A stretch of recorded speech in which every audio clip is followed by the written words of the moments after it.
पाळीव कुत्र्यावरून झालेल्या वादातून दिल्लीचा रहिवासी दीपन बत्रा या 23 वर्षांच्या तरुणानं मांद्रेतील मेरी फेलिझ फर्नांडिस या 70 वर्षीय वृद्धेची कार अंगावर घालून क्रूर हत्या केली। या रागीट तरुणाला सध्या 4 दिवस कोठडीत ठेवण्याचा आदेश देण्यात आला आहे। त्याच्या विरोधात पोलिसांनी भारतीय न्याय संहितेच्या 103 आणि 281 या कलमांखाली गुन्हा नोंद केला आहे।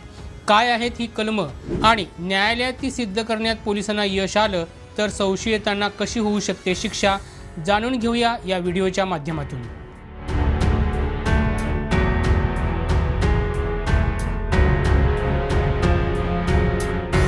मूळ दिल्लीचा फिल्ममेकर दीपन बत्रा हा आपल्या कुटुंबासोबत मांद्रेतील दांडोसवाडा भागातील एका घरात अधूनमधून राहण्यासाठी येत असतो। हे घर बत्रा कुटुंबाने विकत घेतल्याचा दावा काही ग्रामस्थ करत आहेत, तर काही जण हे भाडेपट्टीवर राहतात असेही सांगत आहेत। याविषयी पोलिसांकडून अजून कुठलाच खुलासा करण्यात आलेला नाहीये।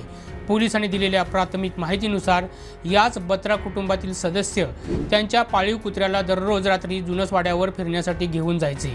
हा कुत्रा आल्यानंतर जुनसवाड्यावर राहणाऱ्या मेरी फर्नांडिस यांच्या 2 कुत्र्यांसोबत त्याचं भांडण व्हायचं। या कारणानं मेरी आणि दीपन बत्राची आई यांच्यात वाद झाला होता। हाच राग डोक्यात धरून दीपन 21 रोजी रात्री कारमधून कुत्र्याला घेऊन जुनसवाड्यावर फिरण्यासाठी आला होता। जेव्हा मेरी या घराबाहेर खुर्ची घेऊन बसल्या तेव्हाच दीपन यानं कार वेगानं त्यांच्या अंगावर घातली आणि चिरडून ठार मारलं। याचे सीसीटीव्ही फुटेजही पोलिसांना उपलब्ध झालेत। मेरी यांची हत्या केल्यानंतर दीपन स्वतःहून पोलिसांना शरण गेला होता। या प्रकरणी मांद्रे पोलिसांनी भारतीय न्याय संहितेच्या 103 आणि 281 या कलमांखाली गुन्हा नोंद करून दीपनला न्यायालयासमोर उभं केलं होतं। पोलिसांचा युक्तिवाद ऐकून न्यायालयाने दीपनला 4 दिवसांची न्यायालयीन कोठडी दिली होती। 24 फेब्रुवारीला ही कोठडी संपतात आता त्याला 4 दिवस पोलीस कोठडीत ठेवण्याचा आदेश देण्यात आला आहे। भारतीय न्याय संहितेच्या कलम 103 नुसार जर दीपन याचा गुन्हा सिद्ध करण्यात पोलीस यशस्वी झाले तर त्याला मृत्यूदंड किंवा जन्मठेपेची शिक्षा होऊ शकते। रागाच्या भरात जीवघेणा हल्ला करून एखाद्याला ठार मारणं हा गंभीर अपराध आहे।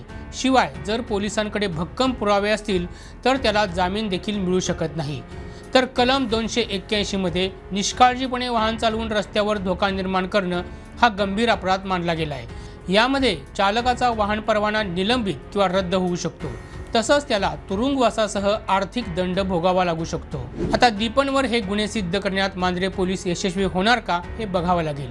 हा व्हिडिओ जास्तीत जास्त शेअर करा आणि गोव्यातील घडामोडी नेमकेपणानं जाणून घेण्यासाठी आमच्या YouTube चॅनलला सबस्क्राईब करा।